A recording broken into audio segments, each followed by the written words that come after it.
عاقبۃ المجرمین، تو دیکھو کیسا انجام ہوا مجرموں کا۔ وَإِلَىٰ مَدْيَنَ أَخَاهُمْ شُعَيْبًا، اور قوم مدین کی طرف ہم نے بھیجا ان کے بھائی شعیب کو، یہ ان کے بھائی اسی قوم میں سے ہیں۔ یہ جیسا کہ میں بتا چکا ہوں حضرت ابراہیم علیہ السلام کی تیسری بیوی ہے قطورہ، ان سے کئی بیٹے تھے حضرت ابراہیم کے، ان میں سے ایک مدین بھی تھے۔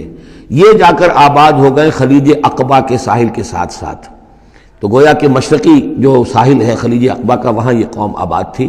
اور ان میں بھی چونکہ وہی کراس روڈ جو ہے، وہ جو ٹریڈ روٹس تھے، کیروان روٹس، جو اوپر سے آتا تھا راستہ فلسطین سے ہو کر اور یمن کو جاتا تھا شمالاً جنوباً راستہ، وہ بھی ان کے پاس سے گزرتا تھا۔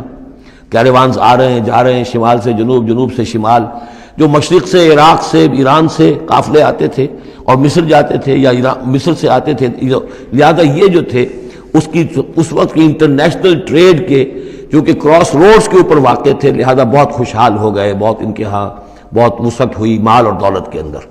لیکن پھر وہی گندگیاں ان کے ہاں شروع ہو گئیں، تو وہاں حضرت شعیب کو مبعوث کیا گیا۔ وَإِلَىٰ مَدْيَنَ أَخَاهُمْ شُعَيْبًا، اور مدین کی طرف ہم نے بھیجا ان کے بھائی شعیب کو۔ قَالَ يَا قَوْمِ اعْبُدُوا اللَّهَ مَا لَكُم مِّنْ إِلَٰهٍ غَيْرُهُ، انہوں نے بھی فرمایا کہ میری قوم کے لوگو اللہ کی بندگی اور پرستش کرو، تمہارا کوئی الہ نہیں اس کے سوا۔ قَدْ جَاءَتْكُمْ بَيِّنَةٌ مِّن رَّبِّكُمْ، تمہارے پاس تمہارے رب کی طرف سے کھلی دلیل آ چکی ہے۔ فَأَوْفُوا الْكَيْلَ، تو ماپ پورا کیا کرو۔ اب یہ چونکہ کاروباری یہ لوگ تھے، تو اب ان کے ہاں جو خرابی آئی تھی اس میں یہ ہے کہ پیمانہ کم ناپ رہے ہیں، کم تول رہے ہیں۔ بلکہ یہ بات بھی ذہن میں رکھیے، پری ابراہمک جو تینوں قوموں کا تذکرہ قرآن مجید میں آیا ہے، جو قوم نوح، قوم ہود، قوم صالح، ان میں سوائے شرک کے اور کسی خرابی کا تذکرہ نہیں ہے۔ یعنی ابھی انسانی تمدن اتنا سادہ تھا کہ اور گندگیاں ابھی پیدا نہیں ہوئی تھیں، انسان فطرت کے قریب تھا۔ ابھی وہ پیچیدگیاں جو تمدن کے ساتھ بڑھتی ہیں اور گندگیاں جو اس کی وجہ سے پھیلتی ہیں وہ نہیں آئی تھی۔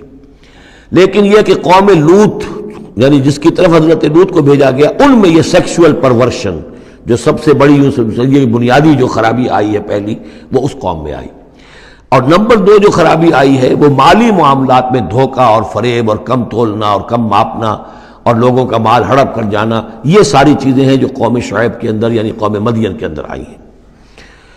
فَأَوْفُوا الْكَيْلَ، پیمانہ پورا بھرا کرو، وَالْمِيزَانَ، اور تول پورا کیا کرو، وَلَا تَبْخَسُوا النَّاسَ أَشْيَاءَهُمْ، اور لوگوں سے کے لیے ان کی چیزیں کم نہ کیا کرو، وَلَا تُفْسِدُوا فِي الْأَرْضِ بَعْدَ إِصْلَاحِهَا، اور زمین کے اس کی اصلاح کے بعد اس کے اندر فساد مت بچاؤ۔ ذَلِكُمْ خَيْرٌ لَكُمْ إِن كُنتُم مُؤْمِنِينَ، یہی تمہارے لیے بہتر ہے اگر تم مومن ہو۔ وَلَا تَقْعُدُوا بِكُلِّ صِرَاطٍ تُوعِدُونَ، اور نہ بیٹھا کرو ہر راستے پر ڈرانے اور دھمکانے کے لیے، ڈاکے مارتے تھے، رہزنی کرتے تھے لوگوں سے، ڈرا دھمکا کر قافلوں سے، وہ جگہ ٹیکس جیسے پنجاب میں ہوتا ہے اور بھی جگہوں پر ہوتا ہے وہ وصول کرتے تھے، تو ان کو ڈرایا مت کرو۔ وَتَصُدُّونَ عَن سَبِيلِ اللَّهِ مَنْ آمَنَ، اور پھر یہ کہ اس کے علاوہ ان سب کے اوپر اب جو مجھ پر ایمان لے آئے ہیں ان کے لیے تم چاہتے ہو کہ انہیں اللہ کے راستے سے روک دو۔ وَتَبْغُونَهَا عِوَجًا، اور اس کے لیے تم چاہتے ہو کہ کجی تلاش کرو۔ وَاذْكُرُوا إِذْ أَنْتُمْ قَلِيلًا فَكَثَّرَكُمْ، یاد کرو جبکہ تم کم تعداد میں تھے اللہ نے تمہاری تعداد زیادہ کر دی۔ فَانظُرُوا كَيْفَ كَانَ عَاقِبَةُ الْمُفْسِدِينَ، اور یہ بھی دیکھو مفسدوں کا کیسا کچھ انجام ہوتا رہا ہے، اس لیے کہ قوم لوط جو ہے وہ کوئی بہت زیادہ دور تو نہیں تھی، اس کے جو انجام تھے وہ ان کے تاریخی روایات کے اندر موجود تھے۔